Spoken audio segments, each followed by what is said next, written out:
All right, ladies and gentlemen, it is Monday, September 20th. It is 11:35 here in San Diego, California. And at some point, guys, someone's going to have to hit me really hard to wake me up from the dream I'm in, cuz this is getting out of fucking control at this point. Today on In the Fight, ladies and gentlemen, I have a WEC champion. I have a MMA pioneer, legend, Mount Rushmore figure. I have a UFC Hall of Famer, and I'm sure he's sick of hearing all this shit over and over. But me oh my, I'm shaking right now, guys. This is unbelievable. Today on In the Fight, the California kid, Urijah Faber. Urijah, thank you so much for the time, man. This means more than you will ever know. Hey, glad to be here. I appreciate it. We just got out of practice, so it's my office. We've got the cage right outside here, and we just had a bunch of guys beating each other up. So nice to get in here and talk shop with a fan. I appreciate that. Very cool. What's the focus today at the gym? Like, are Mondays kind of known as like rolling days? Are those days you kind of get after it with sparring? What are Mondays usually look like? So the Monday we have a drill class. It's 8:30 to 9. It's just technique, jiu-jitsu, MMA based jiu-jitsu. Then we go 9:30 to 11, and it's more of an MMA stand-up practice where guys are working on some little tricks, some fundamental drills, and then they go into a touch spar that's MMA stand-up, meaning there's some clinch and some dirty boxing involved. You can sweep guys, but you're not falling to the ground. And it's just kind of a high pace. It starts off the beginning of the week, which is a very long week. So they go not too hard in those two practices, and they have a strength and conditioning around noon, and then this evening around 6 will be jiu-jitsu. So it's a jam-packed day. I think like even people who play just high school sports, right? Like, you have multiple practices throughout the week. I think even people who just did that can relate to the idea of like, oh, they just had a good practice. You know what I mean? Like, you left practice like, damn, like Uriah was on fucking fire today. Who was kind of feeling it today during the first practice? There's a bunch of guys that are kind of staples for that. Darren Elkins, the Damage they call him. Every practice he's in is a solid practice for him. I mean, he's a guy that grinds every single day. Andre Feely was good. We had Macy Barber. She looked great today, and then there's probably about 40 people in practice. So I'm leaving some people out that you probably don't even know yet, but will eventually. So give me I'm putting you in a tough spot because I don't want to make you pick one person that we don't know about, but like, Right. who's someone who had a hot practice today that maybe we don't know about, but down the line we'll be hearing their names. There's a couple of really big up and comers, and it's funny. One of them, Slava Borshev, he's a kickboxing champion, and he's fought professional boxing, now professional MMA, and he's one of the best stand-up guys I've ever seen come through the gym, and he's been spending the last 3 or 4 years that mixing into mixed martial arts. So Slava Claus, we call him, like Santa Claus, and his real name is Vyacheslav Borshev from Volgograd, Russia. He's a very tough one. And then the other one is Kaleo Romero. He's a California guy, state runner-up in wrestling, and now he's, I think, 6-1 in MMA. What part of California is he from? He's from Sacramento area. Macy. I've got Macy Barber in here. You can say hi to her real quick. I'm on a podcast, but come say hi for a second. Oh, sorry. I have to do this podcast right here. Say hi. This is Macy. We'll get her on the show also. Hi, Macy. Thank you. All right. Have a great week of practice, Macy. He said have a great week of practice. All right. I know that that's like normal to you because you're Urijah fucking Faber, but just saying what up to Macy Barber, casual, no big deal. That's a pretty good way for me to start my Monday. There you go. I think you guys are about the same age, so Yeah, I'm sure we could probably relate. I'm sure we were watching the same fights together when we were young. Yeah, that's funny. Okay, I want to start with this here though, Urijah. WEC 38. You take on Jens Pulver, and the fight is in San Diego. That's where I'm from. I'm from San Diego. It's at the San Diego Sports Arena. What do you remember about that night? Well, I remember that first off, I had done my camp in Brazil, which was awesome. So I was you know, out in Buzios and Recreo and spending a bunch of time over in Paradise before that fight. So that was awesome.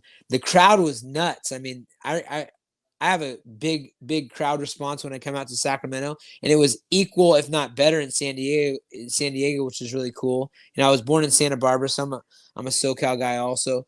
But you know, the last thing was I wasn't the main event, but it felt like a bunch of people left after I fought, which was kind of weird because there's a fight after that. I think it was Donald Cerrone and I maybe fighting Varner. I can't remember, but a big body shot that I landed on Jens Pulver. It was a right hand left body shot, which put him down, and I did an up kick to his head and kind of went for the finish and choked him out. So it seems like yesterday, man. Time flies. But what year was that? WEC or 38 was in 2009. Oh wow. So I was 12 years old. Oh, nice. And I guarantee, awesome. I guarantee I was watching it. You are correct. It was Cerrone versus Varner in the main event. Do you remember what you had for dinner after the fight? Just out of curiosity, I'm as a foodie San Diego kid, I was curious if you did a little post-fight celebration. Did you go to a club somewhere downtown? Gaslamp? Do you remember what you did? Yeah, I was in the Gaslamp. We had a club that we went to, and we had, this is actually funny. We had a huge after party, and it was like downstairs, and they had a bunch of an whole area blocked off for me in the middle of the club, and it was so irritating because I'm literally seeing all sorts of people from my past and people from my present that were there, and everybody was trying to get in through the little stanchions where it was blocked off, and I'm seeing some college buddies and high school buddies, and everyone's like, let me in. And I finally just had to get out of that area and go back in because I knew everybody there for the most part, and it was creating an issue because everybody wanted to feel like they're important inside the stanchions when it was really just, we used the whole club. So I ended up it was getting on my nerves so bad. I just went to the other side of the thing and I'm like, guys, stop trying to get in there. We're all the same people. And I just went up to the regular bar. It was private event anyways. So it was kind of a strange ordeal, but we had a great time. I can't remember.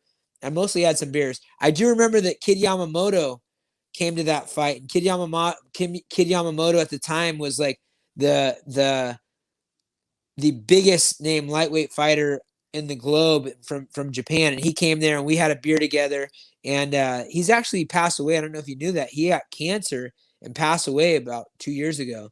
So I've got a great picture from that night, and Kid Yamamoto was there. And sad to say that he passed away way before his time. Hey, Uriah, if it's possible, do you think we could get that photo? Do you still have it? Do you have access to it? Yeah, I posted it on my Instagram when he passed away, so it'll probably be way down there on my Instagram. You can look it up, but I'll try to find it and send it over to you. Will do. I appreciate that. And there was always talks of he and I fighting, and it never really came to fruition.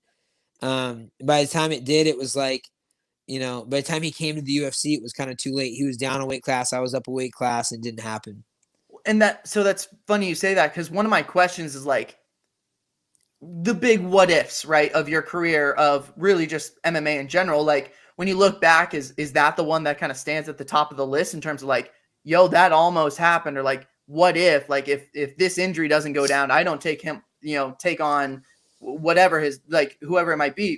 Do you have any what ifs that you kind of look back damn, that would have been fun? Well, Kid Yamamoto was definitely one, and I remember because I was well aware how popular he was, and he was much bigger than I was at the time, so I was always calling him out. And then the tides kind of changed over the years, but there was a time where he was a mega star in the world, and I wanted to kind of take his clout, He was fighting in Pride, right? Yeah, he was fighting over in Japan, Pride, and I think a couple other organizations before that. Very badass. Back to the post-fight celebration in San Diego. Where does that rank amongst the best post-fight parties, post-fight bar nights? Like, I don't know if you have one that stands above the rest. Man, that was a pretty big one for a bunch of different reasons. I mean, I could go in a bunch of different directions telling you stories of my buddies that were there and other people that were there, and some things that went down that made that a pretty good one. But the ones that back in Sacramento were pretty good as well. I had a block of houses back in the day, and so we'd do the party at the club, and then after that, we'd all go to the block and have like 4 houses, and had some great times there. But that one in San Diego, one of my buddies had a rough night, ended up in Tijuana, and we had to get him out of some trouble. And, there's a couple of, some different females that were, got in some fights there. It was pretty funny, man. I mean, it was actually a pretty wild night in San Diego. I'm only 24, but I've been able to have a handful so far in my young career. We hope to continue to add on to them, but I really truly believe that a night in San Diego, if it doesn't end up with someone in TJ, then it wasn't really like that good of a night, Exactly. I agree. Are you a surf guy? I know Santa Barbara. I love surfing. I'm not very good at it. As you can imagine, I'm landlocked out here in Sacramento. So I actually have a building on the northern coast where it's super cold, and I go surf there on occasion. I've surfed a little bit in Hawaii and a little bit in Mexico, but a little bit in the Bay Area, but I'm not very good at it. And when I say I'm not very good at it, I mean it. Like, some people say they're not good at surfing and they're like, oh, I'm not very good. And they can actually surf pretty well, but I'm really not good at it. But I love it. And I plan on getting good at some point. Very, very cool. So I was scrolling through your Instagram. I was just curious, how was Disneyland with Rob Dyrdek? Oh, it was awesome. Rob's like a Disneyland veteran, like Mr. VIP there. He knows exactly how to do it. And that was a big advantage having Rob there during the Disney experience. It was my first time with our family, and he goes like 4 or 5 times a year. So he showed us the ropes. What was the like the hot seller amongst the kids at Disneyland? Like, what was the thing that just got him jazzed up more than everything else? Well, my son's 11 months, so he just was happy about whatever. Callie really liked what did she like the best? I think she was there I can't remember which one it was. The whole experience for her was, the best one was just when the characters came out. And I posted a video of that, but like Callie thinks that Mickey is her friend now, and like she gets blushes when I say, you and Mickey are friends now, and she's like, me and Mickey, like, we're friends. She gets all excited. So that was the big highlight for her, is really cementing her relationship with Mickey. That's badass. I know this isn't normal to most people, but like our 8th grade, as a Southern California kid, our 8th grade graduation, we get a day at Disneyland with the other classmates. So a little bit of a Disneyland veteran myself. Nice. Okay, tying it back into mixed martial arts a little bit. Pretty interesting week, and I would almost say it's a huge week for you, just with Joe B and then Carlos Condit like retiring in the same week. When you think of those guys, what's the first thing you think of when it comes to each of them? Joe is such a unique guy. He was never really worried about what anybody thought, and was the most thrifty guy on the planet. So he was like a connoisseur of classic stuff. So you get all of his clothes at the thrift shop. He used to have like an old beat up Cadillac that was like his baby. Like, he loved that thing. And, we used to always make these nicknames for him. He had about 10, 11 different nicknames. We have an awesome video on my YouTube channel from back in the day where we were trying to choose his best nickname. And, just what a creative and fun guy that is. He's a killer, of course, and nearly won the championship multiple times and is a legend, but just a unique individual on that front. And then Carlos Condit, I love that his dad's a politician, and he's a real stand-up guy. He's got like a good moral compass. I remember he was I can't remember where he was, but he was super off put because he was getting a massage one time and the lady tried to give him a happy ending and he's like, whoa, whoa, whoa, had to put her in her place. And that for me was classic. I'm like, most guys I know that have been in the gym probably would just let it happen. And he had, he's married and he's a good guy. And he's like, yeah, told the story and was like super offended and had to walk out of the massage because the lady was trying to touch his special spots. You know what I'm saying? No way. Is this like a known story? I've never heard this story before. I have no idea if that's a known story. Probably not. That is. I mean, he knows it. That is fucking incredible. Nothing to be ashamed about. No, like, for him, prideful. You know what I mean? That's something you tell with pride. That's great. We had Carlos on the show a few months back after his like last win in Abu Dhabi, and the moral compass. You're so spot on with it. Like that dude he wants to do the right things at the right time. Kind of cool. Like, I mean, both you and him were like the two dominant forces at I don't think Carlos Condit lost at WEC. Yeah, I don't think he did either. He was the interim champion in the UFC. It's crazy, the whole trajectory of careers, and he's definitely had one that you can be proud of. So, love that guy and love his fighting style. What a savage. Super badass. I sometimes feel like I'm in a weird place, like as a young kid in the mixed martial arts world, because everyone above me says like, oh, you don't know what you're talking about. Like, you're just a kid. Like, you don't know anything. And then like the kids my age or kids younger than me who I'm trying to communicate with and share my work with, like, they might not even know about like the WEC per se. And I'm like, oh my God, guys, like this is history right here. This is a huge part of mixed martial arts as a whole. So I really tried to share the Carlos Condit story quite a bit. Obviously with Carlos, there's that sparring footage with him and the military members where Afghanistan. Yeah. So, he tells the guy like, yo, hit me as hard as you want to get hit, right? Like, I'm cool. Like, we'll go as hard as you want to go. And then the guy tries to like press him on it a little bit. Carlos lights him up. Yeah. Do you have a story like that where like, I don't know, guys want to come at you a little bit and you're like, all right, let's just have a little bit of fun. Has that ever kind of gone down at Team Alpha Male? Probably quite a bit. We let everybody come in if they, it's sink or swim here. So it has happened quite a bit. More on the grappling side, you get guys that there's levels to the game, so you can get some high level guys that come in.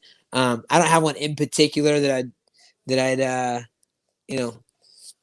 that put out there, but that happens a lot in here, and especially throughout the years, because any Joe Schmo can convince people that he's a fighter and pay the dues to step in the door, and making it happen is a different story. So there's been some guys that were out of the league in here and have paid the price. With we're talking about like the time between the WEC days and now, and one thing I would like be super curious about is there's pros and cons to almost everything, right? Like back then you probably had to deal with less media. Right now, like every day you're getting hit up by 50 different fucking podcasts. Yo, Urijah, can we have you on the show? 10 minutes, 5 minutes, 20 minutes, whatever it might be. Having to say no to less people that might be a pro to those WEC days. So what's the best thing about fighting like 10 years ago? And then what's the worst thing about fighting 10 years ago, kind of compared to what we deal with now?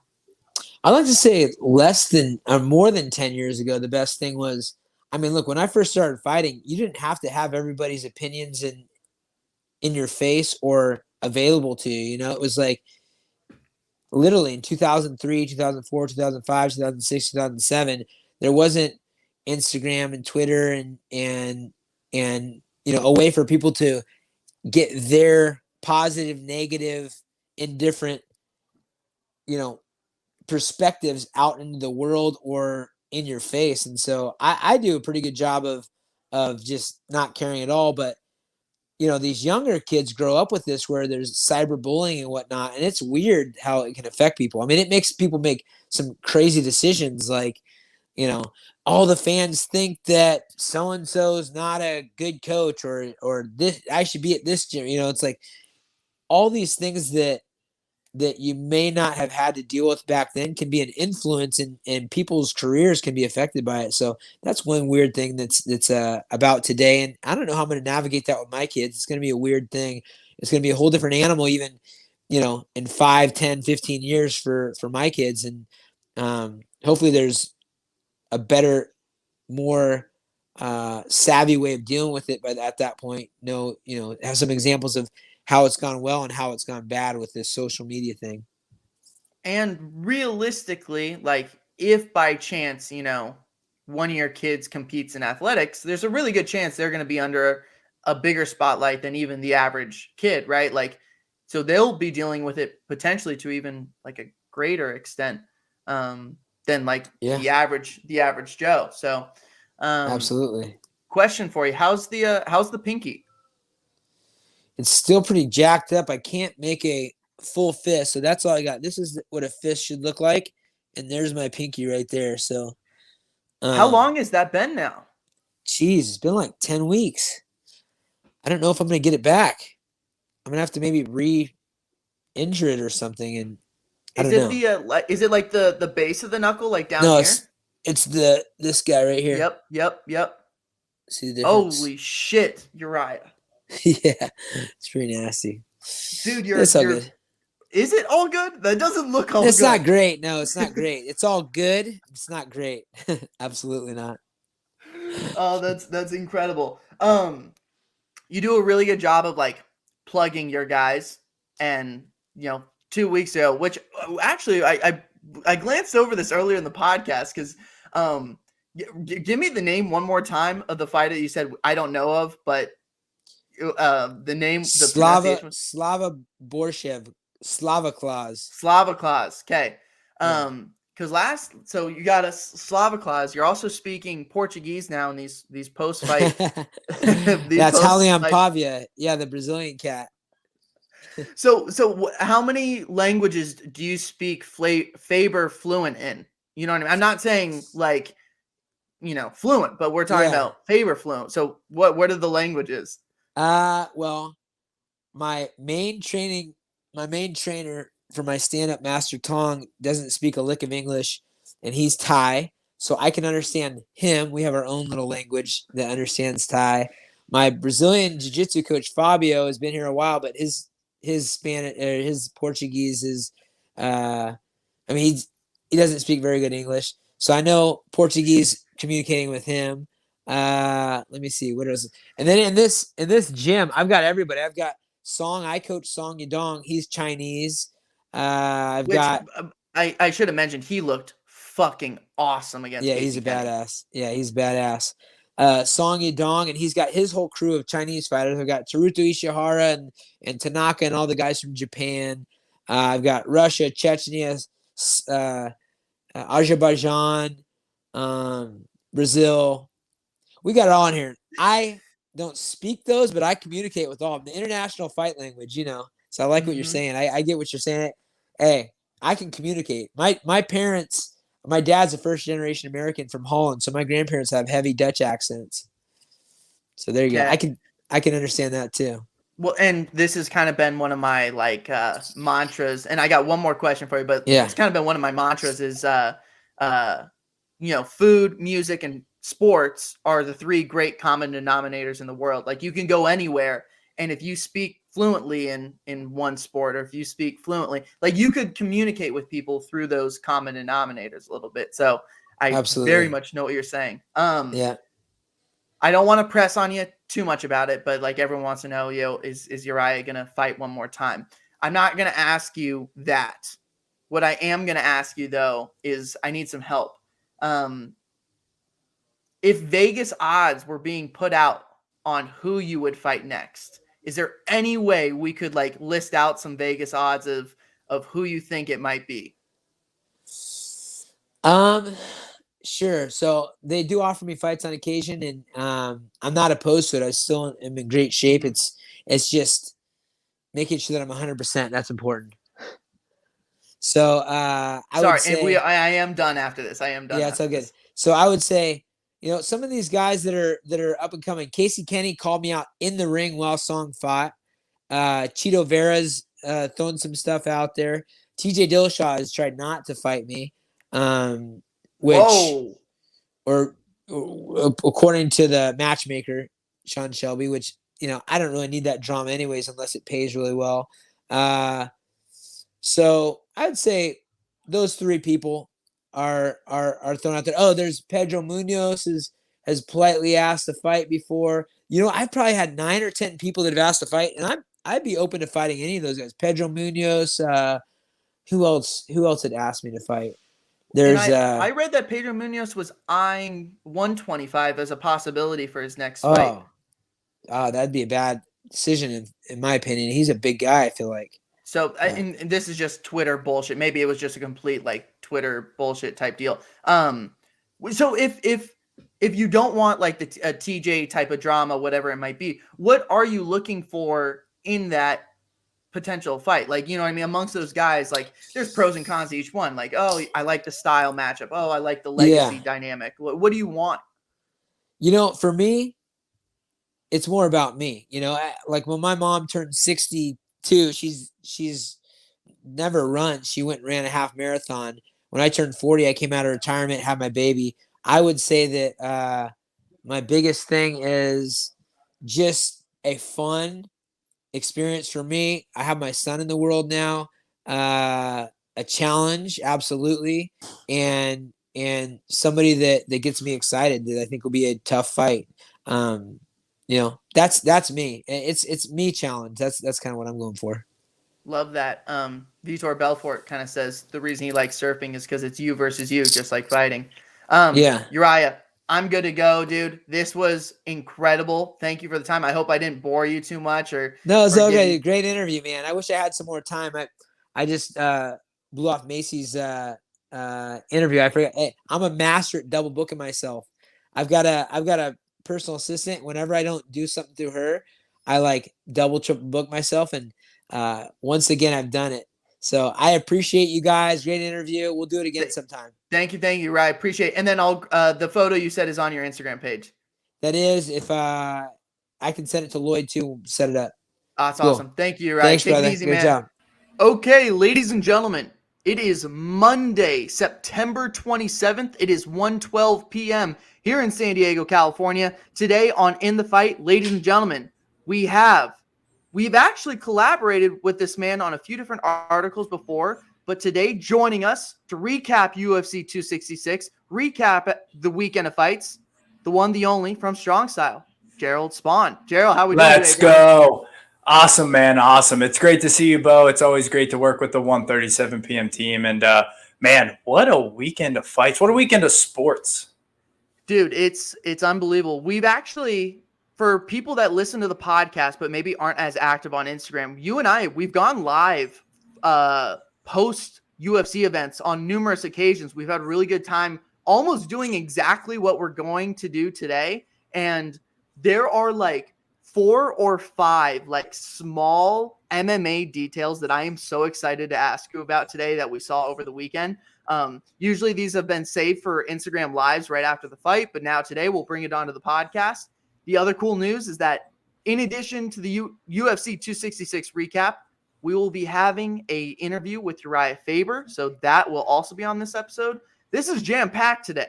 This is a jam-packed episode. I'm excited to bring it. Ladies and gentlemen, on In the Fight, this is Jerald Spohn.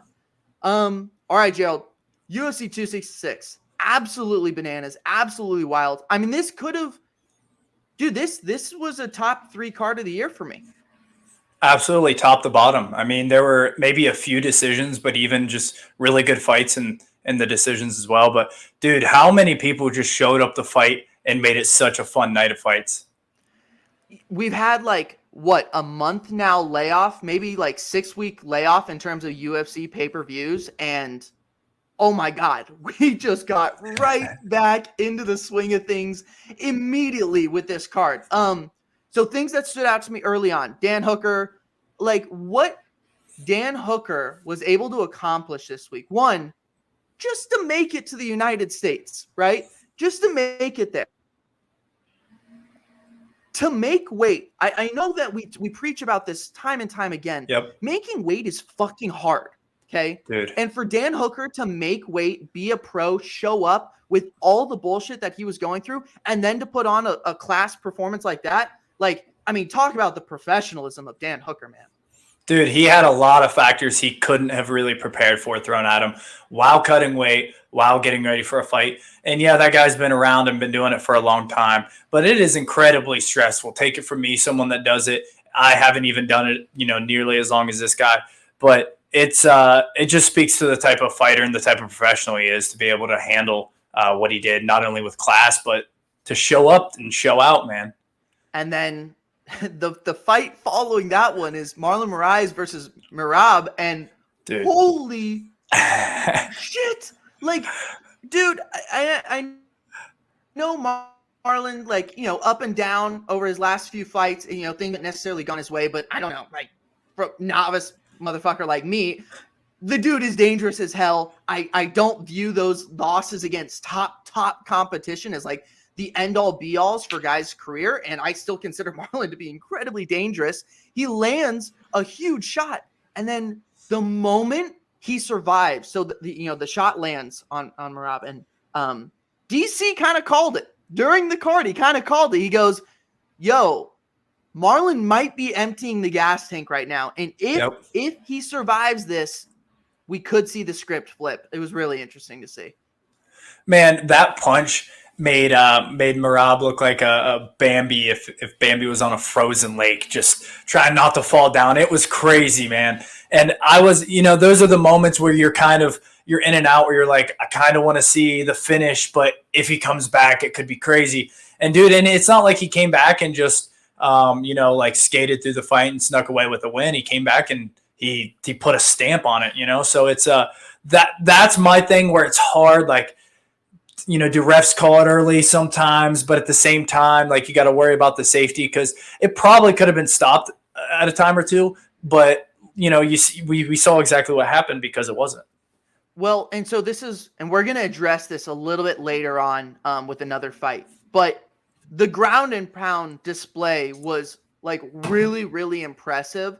And I know like that, that's your game. Like that's honestly what you're going to do best. And so when you're watching that, what impresses you the most in terms of the ground and pound that you saw from him as he's establishing top position, landing the blows? I mean, what they said, like he landed 40 straight unanswered blows, right? In the second round. So, just what do you see? What impressed you from that dynamic of the fight? What's impressive is something you can't really see and you only know if you've really done it. And that's being able to maintain control while landing those strikes.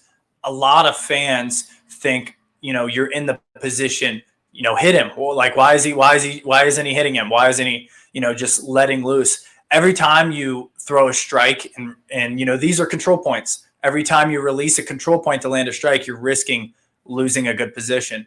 And kudos to him for committing to damage over position in that moment, because he was in a spot where maybe he could have came back and still won the fight, just by keeping good position and landed some strikes. And he sold out and put it all on the table just to get the finish and get the win. So it's crazy that he was able to maintain control while still doing so much damage. It's like, that's the balance, because if you lose control, maybe they're back on their feet and Marlon wins that fight. And I'm going to save the remainder of my thoughts because I kind of have a follow-up question to that, but it's going to be addressed in a later on fight. So moving on, this is probably the thing I'm most excited to ask you. It's this or one other thing, but Curtis Blaydes is always considered, every time he fights, he's considered the best wrestler in the heavyweight division. And it's like, for 30 seconds, he's the best wrestler in the division. And then for 30 seconds, he goes, I'm just going to kickbox. And I can't figure out, like, he's like, I swear he's at like 99%, man. And there's just this 1% thing that he's going to do, and it's going to unleash. And like, every time he fights, I'm almost like nervous that as he shoots for a takedown, something's going to happen. Or like, he just like, everyone knows that he's going to shoot. When you watch Curtis Blaydes as a heavyweight, he's a big motherfucker. what's the thing that stands out to you in terms of his wrestling compared to the rest of the heavyweight division? What stands out is he commits in positions where it makes sense for him to commit. So that's also a thing that's hard to know unless you've done it. There are certain spots where if you just blast straight in, you might drive the guy back. But if you don't have a correct angle, if you're driving straight in on the hips, sometimes it's hard to finish that way. So you need to almost be angled in at the hips to where you can actually get them shuffling sideways. Think of it this way. If I'm driving you backwards, is it easier for you to keep your footing if you're stepping backwards? Or if I'm driving you kind of at an angle, is it easier for you to keep your footing if you're kind of going diagonal or to the side? It's harder for you to shuffle really fast sideways than it is backwards. So how does the fence come into play with that? Because like I felt like there were a few different times where Blaydes was able to like get in relatively deep on a couple takedowns, and then he would get pressed up against the fence. Like when you're watching a guy shoot for a takedown, it gets up against the fence. What's that next step that has to happen in order to get the guy to the ground? It depends on where you're at in the shot, because there are times in which if you're early in on the shot, then it can actually help you get the takedown, because if they have a good defense, you can stifle their defense by smashing them up against the cage and you can readjust. But if you're late on the shot where you're about to finish, you almost had driven them down, and then they can kind of catch their back on the cage, then that keeps them from getting put down. So that question varies, but what I can say is it's a little bit of like an unknown art to be able to wrestle against the cage, because it's hard to figure out where you can take advantage of leverage points when there's a cage in play, because wrestling in open space and wrestling against a platform is different. So I did want to go over the one other thing, which is like, you know, when a wrestler shoots the flying knee, or just like meeting a knee to the face as you go in. Blaydes ate a knee this week. And it showed, man. It showed right away on his face. And then, you know, the last time he fights, he goes up against Derek Lewis and he eats the uppercut coming in. Not that, like, you're his coach by any means, but if you were in his camp, you know what I mean? If you were working with him, what's something you would say to, like, yo, we have to disguise these a pinch better. You know, everyone knows you want to wrestle. How do you hide that everyone knows that you want to wrestle? This is the 1%, Bo. The 1% that'll help him reach that next level, in my humble opinion, as someone that's been fighting for a lot less longer than he has. He is starting to mix his striking in with his wrestling, where it's not 1 second I'm striking, 1 second I'm wrestling, as you had said before, where, you know, that's what it looks like. He's starting to blend it a little bit. And where he's going to hit that next level is to where there's no differentiation between when he's striking and when he's wrestling, when it all is one all-inclusive thing, and you can't tell when he's going to go for the shot. Which is what made GSP, right? Like it was what he did better than every single other person on the planet that's maybe ever existed, right? Like I don't know if there's been anyone who's ever been able to mix the combination of striking and wrestling the way GSP has. And I think if you're Curtis Blaydes, that's the gold standard. That's what you're trying to shoot for. Okay. The next fight, Robbie Lawler, Nick Diaz. Everyone has been talking about it for months and months and months. It dominated social media analytics. It blew away the like social media engagement compared to the other fights on this card. And there's 2 title fights on this card with former champions and massive implications. And yet the fight that everyone's going to talk about is Nick Diaz versus Robbie Lawler. You've heard it once, you've heard it 1,000 times. First fight in 6 years, suspended for marijuana. Robbie Lawler, you know, as much of a stud as we've ever seen in the UFC, but, you know, at the end of his career a little bit, and that's not like a knock on Robbie, it's just the matter of the truth. And we haven't necessarily seen the same Robbie Lawler. Not many athletes are the same at the age of 39 as they were when they were 30, 25, 35, whatever it might be. I want to address something, because there were plenty of people criticizing Nick Diaz, the shape he was in, his output, his desire to be there, his comments fight week. I think that's all part of the Diaz experience. And that's the truth of the matter. I think a lot of people forgot that there's a lot of uncertainty when it comes to a Diaz fight week. And again, these are my favorite fighters of all times. Like I'm literally saying this as a Diaz stan, lover, obsessor. I'm like the number one fan in their fan club. So, but that uncertainty is a part of the Nick and Nate Diaz fight week. Yep. Earlier in the week, we heard Nick saying, why am I here? Why am I doing this? I don't want to fight. I don't like fighting. I'm doing this for other people. Number one, that's generally not a good thing. Hearing that. And so I'll let you, let me get two more things off and I'll let you kind of respond however you think you need to respond. Number two, the fight got moved from 170 to 185. Diaz didn't look as in shape as he had been maybe a month or 2 months ago. I'm not a huge fan of the body speculation stuff that a lot of people like to go into on Twitter, where it's like, oh, he looks so good. Oh, he looks awful right now. Oh, hammer Robbie Lawler. I'm not as much of a believer, but it was plenty part of the discussion was the shape of Nick Diaz. And then the last thing is just the desire to be there. For me, watching it, my takeaway was this is a aging superstar who has not fought in a long time. He planned for a 5-round fight against a pretty elite competitor.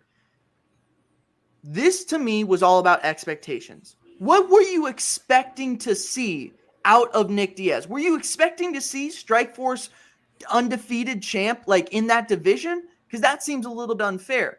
What I expected to see was a little bit of cleverness and trickery when it comes to the hands, which we still got.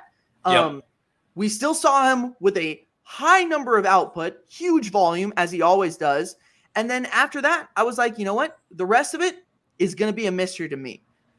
What are your big takeaways from a Nick Diaz fight week once again? I think you're correct in saying that people forgot the experience of what is a Diaz fight week, particularly a Nick Diaz fight week, as it's been so long. And you got to remember, there are a lot of new fans. A lot of new fans of the sport that just got here in the past 5 years that have heard, but they've never seen and experienced. So I think that within itself is, there's a lot of people that have a voice that didn't previously have a voice. So there's a lot more being stirred up from the fans than it seems like there was ever before. So I think that's something to consider, as well as, he's older. I think he fought out of necessity a lot of times, and he feels like he's doing it for his family and for his coaches and for sponsors and things like that. I would agree that normally that is a bad thing. I think that's how those guys work in a way. For some people, stuff like that just works. For me, if part of me is not in it, then it might be a bad day for Jerald. I don't think that rule applies to them. And I think really, you were going to see a little bit of an older, maybe a little bit of a slower, less in shape Diaz, because he's, it's what time does. But man, he came out just volume. He wasn't throwing slow. It was so funny. He was throwing like just slow enough to where it didn't look fast, but still fast enough to get through Robbie's guard. It was very interesting. My comparison, and this is, I've been trying to think of like, what's the equivalent in other sports with this? To me, it was either, if you're going basketball, it's the Paul Pierce offense, where it's like, he's not going to blow by you, right? He's not going to jump over you, but he might get you to jump, and you might leave your position, and then Paul Pierce gets the jumper off. It might be Trevor Hoffman closing. Trevor Hoffman, he didn't throw 100. He didn't have a slider that moved, 12 inches and was 90 plus miles per hour. But that changeup was fucking nasty. And everyone ever since Connor said it, precision beats power, timing beats speed. And like, yes, those things are true. That, they're cliches. That doesn't mean they're not, correct. His timing is as unique and bizarre as anyone I've ever watched fighting. And, people can say like, oh, those were pitter-patter punches. They were barely hitting mitts. Like, dude, I'm telling you, you eat 6 of those in a span of 20 seconds, they're going to fucking hurt.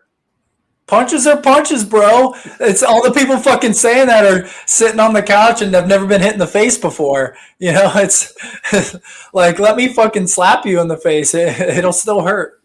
And the thing with Diaz, he's so precise. Like the number of blows that land directly on the nose, that land directly on the chin, obviously he's one of the best body punchers of all time in the history of MMA, but the precision on the body punches is absolutely absurd.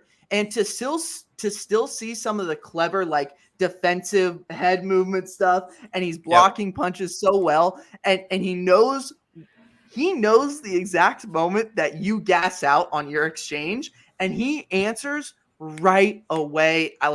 I don't know, as a Diaz stan, I was still excited to see some of those combos come back and for the new generation to experience that kind of trickery.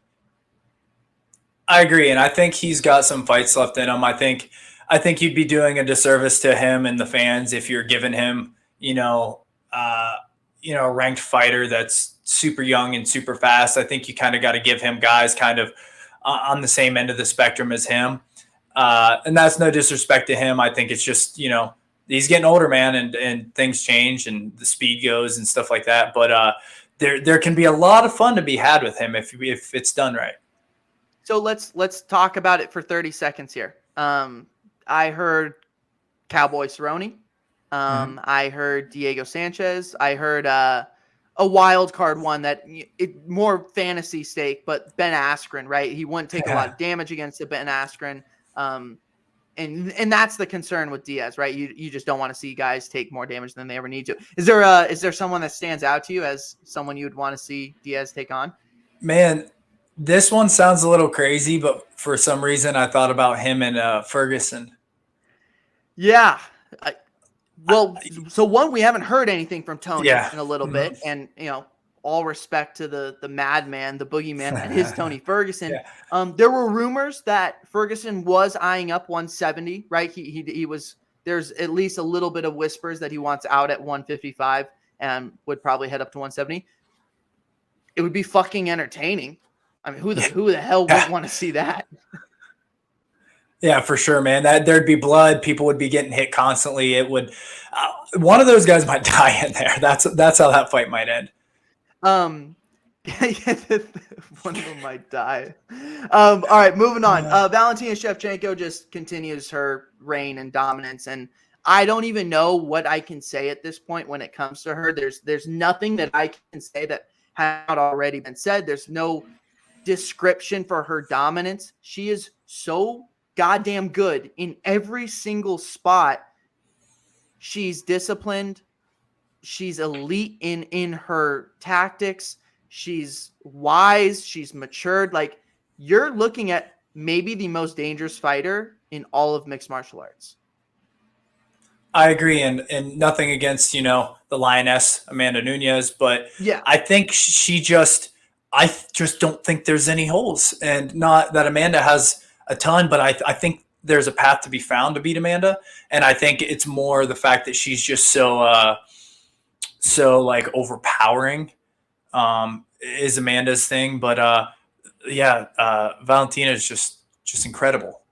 If you were to, and again, this is asinine that I'm even remotely talking about an Amanda Nunes defect, because that's fucking ludicrous. I literally called her the most underrated athlete on the planet over the weekend. So my love for Amanda Nunes cannot be, understated.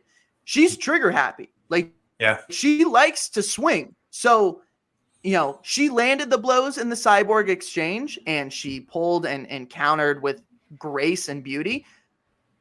There's a chaotic energy to Amanda that I don't think Valentina has. I think Valentina is so by the book, doesn't make mistakes, doesn't get in exchanges that could leave her in damage or in danger. And with Amanda, I think there's a little bit of a desire for like, yo, I want to knock this girl out. Yo, I want to dominate. And then the other thing is like the GDR fight for Amanda Nunes, like the length gave her a little bit of trouble at times. And I don't know if I've ever seen that with Valentina, but what we're doing right now is splitting hairs. I don't know if we need to do that with either of these two. I don't know who's left for them.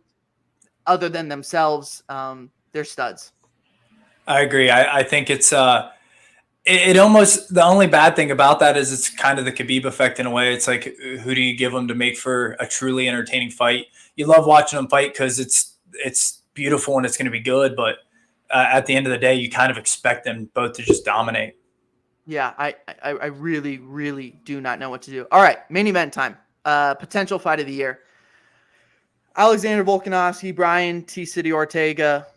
I almost don't even want to talk about this fight because I feel like I'm going to fuck it up. I literally feel like if I spend time and energy talking about this, I'm going to fuck up the beauty that was this fight.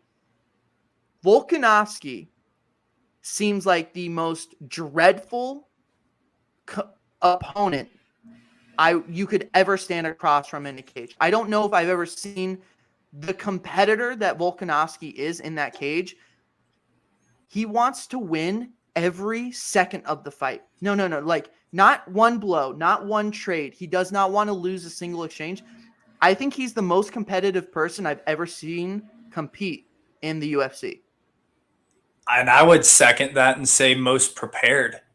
That preparation that he had to have done to be what, maybe it was either midway through the fourth or the fifth, and where he actually looked a little tired. It was insane, and how crazy the fight was. And the fact that he was in two very incredibly dangerous and tight chokes and was still able to get right back up and throw. That is fucking insane, bro. Like that saps your energy. And he got up and acted like he had just got done like drinking a Red Bull or something. So let's talk about it. Let's talk about it a little bit, Jerald. The guillotine that he was in, his head turns purple, right? Like, yeah. He's not breathing. There's blood pouring out of his face. It was like 7 to 8 seconds is usually how long you have to breathe once the oxygen cut off. Yeah. And this is what I'm reading. Correct me at any point. No, I mean, it's the window is short. That Volkanovski. Okay, so my understanding is that Volkanovski was in a position that he should not have been in for as long as he was in. How the fuck did he escape? That's the question. How the fuck did he escape? It was a combination of sheer will and an understanding how to get out. He knew how to get out, and that man is so mentally strong that while his world was closing in, because in how deep that he was, like, I don't know if you've ever really been choked, but like, it literally starts to close in. Your eyesight starts to, everything darkens, like you're about to be shut off. And he had to have been so very close to being shut off, and he still had the composure to be able to think, okay, fight the hand, get the lock here, get the chin down. And he was even doing the little kid, like squirm around and freak out, and he was still able to, that was his body reacting naturally to almost being put to sleep. It's crazy. Isn't that like what you're not supposed to do, is to do that twitch, because like that exerts energy? Or like what is the by the book answer to escaping, a mounted guillotine like that? First and foremost, he's got to address the lock. The way that a guillotine works, and I believe it was an arm end guillotine, meaning that it wasn't just the choke on the neck. He had one of his carotids were being pressed down by his shoulder. So essentially, there's two choke points. It's Ortega's arm on one side and Volkanovski's shoulder on the other. So I believe from the view that we had, we could see the side that was no shoulder. What I'm thinking is he was able to maneuver the lock in a way in which it gave space here. He was able to get his shoulder down, which essentially in that position is what you want to do. You want to try to get it on both sides. It's hard to attack the side where the other guy's got his arm laid across, because he's got more control of that position. But when he's trying to clasp your own shoulder against your neck, you can find ways to create space. He did do the kind of freaking out. You're not really supposed to do that. But I think he had his hands in a position to fight the lock and couldn't quite get it. And almost by kind of spazzing, he might have just been able to like wiggle his chin underneath the lock. I didn't have a great shot on it. So even as I'm your average Joe at home, but like in the few jiu-jitsu experiences I've had or whatever, not only does it close your vision, right? Like, you talked about the darkness sinking in. Like, I'll admit it. I'm a bitch. All right. I'll admit it here. It's my will that shuts down, dude. Like, let alone my vision, let alone like the actual physical like damage that's being done in a choke.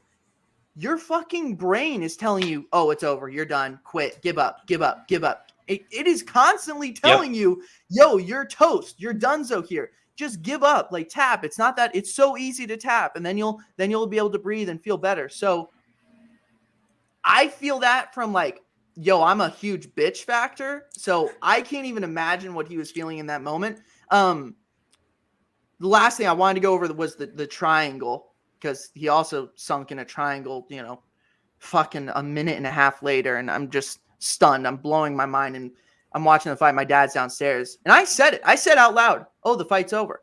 I said it out loud after watching Volkanovski dominate. I said, oh, the fight's over. I said those words. We've seen guys escape triangles here and there before.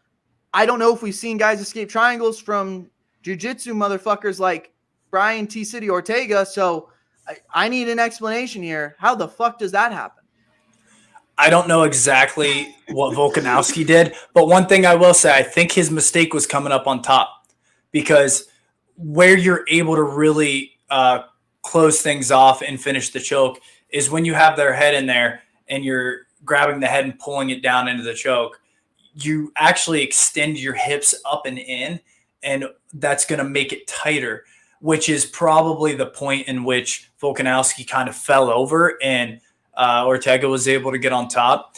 But it's harder to do that when you're on top, because the way the leverage point changes when you're on top, it's harder to kind of sink in when you're sitting on top, because you're like, your shin is now underneath his head on the ground, and it's just a different position.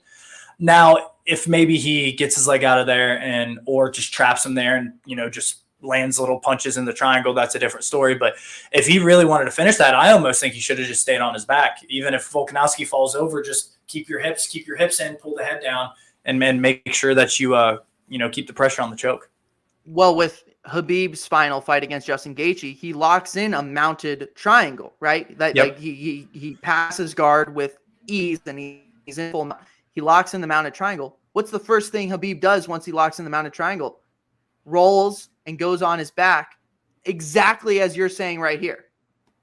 It's much easier to finish off of your back, and he had it teed up. He said he had it teed up, and I think it's also hard to ignore just being able to come on top like that. That's a dominant position. I was just on my back getting hit. Now I can get on top, and but yeah, I think he should have stayed on his back. Last thing I want to touch on, the toughness of Brian Ortega. And I know that this is a sport where we see it all the time. Every single guy who competes in this octagon is as tough as, you're going to come across. But the heart that he showed, and to win the last round, right? There was nothing left. He wasn't going to win that fight no matter what in the fifth round. He had nothing in the tank. He wasn't going to lock in a choke. He wasn't going to finish Volkanovski on the feet. He was going out there for pride and honor, and he won the last fucking round. And there's nothing to be said about the toughness. You're a guy who's in this. You're doing this shit all the time. Did it amaze even you? It's incredible, because those are the moments. He had nothing to earn, really. It was a 0.5% chance he finishes the fight. He went out there more to go out on a shield for pride and for the fact that he's just a tough motherfucker. And dude, hats off to him. It was incredible to watch. And that just shows you that that's a guy that's going to come back and, unless he unfortunately just keeps having to fight Volkanovski and it goes the same, man, like, I think he's going to find a way to the title some way, somehow, because that is a dude he's willing to die. This is something you could get into. I don't know if it's worth getting into, but him answering the questions wrong in between rounds, like, it's stressful. It's in the middle of a fight. There's a lot going on. Dude was not in great shape, and he still had the wherewithal to go out there and give it his all. To be honest, I think he thought the fight was over at the end of round 4, right? Herb Dean standing over him, and Ortega's laying there for 15 seconds. I actually think he thought the fight was over. I think he thought Herb Dean had stopped the fight, and that's why I don't know if he even heard the bell. I genuinely think Ortega thought the fight was over. Herb Dean's like the best in the business. It's hard for me to sit back here, on my couch at home. I just smoked a joint, an hour ago. So for me to I don't know, critique Herb Dean doesn't seem fair to him, but there were a lot of signs that were not good for Brian Ortega, and the beating was done there. I don't want to say he had his chance with the submissions, but it just didn't look good. Now it is a championship fight. This is not like a prelims fight, and I'm trying to think. I think it's Jack Reese who is doing Deontay Wilder versus Tyson Fury 1, and he's like, any other fight, I stop the knockdown. I stopped the fight there. But this is a heavyweight championship fight of the world, right? I took a gut instinct and said, I'm going to let Tyson Fury continue this fight. And he made the right decision at the time. I think Herb Dean was doing something similar here. Brian Ortega, if he wins the championship, it will be when he's not supposed to win. I don't think it's going to come by a normal way. He's not going to win a couple in a row, earn his shot. I think someone's going to pull out for an injury or a bad weight cut or something, and he's going to step in on a last-second notice, and he's going to win it in a really bizarre way. Right? But he is so game, so ready at all time. How can you not fucking love watching this guy fight, dude? Oh, my God, he's firing me up right now. Dude, this is perfect. I'm actually getting ready to go spar for tonight's practice, and you get me all fucking amped up. Dude, it's freaking awesome, dude. We're in such a great time for fighting because it's still in its infancy, but it's still it's just hitting the peak where the skills are insane, man. The sport's changing, and it's awesome. Yeah. City Kickboxing is making their move over from New Zealand to the United States. I don't think they've decided what city or where they're going to go yet, but interesting regardless. I think they're done and sick and tired of not the COVID restrictions necessarily, but just they're in complete lockdown in New Zealand. Yeah. And they need to be able to earn their living.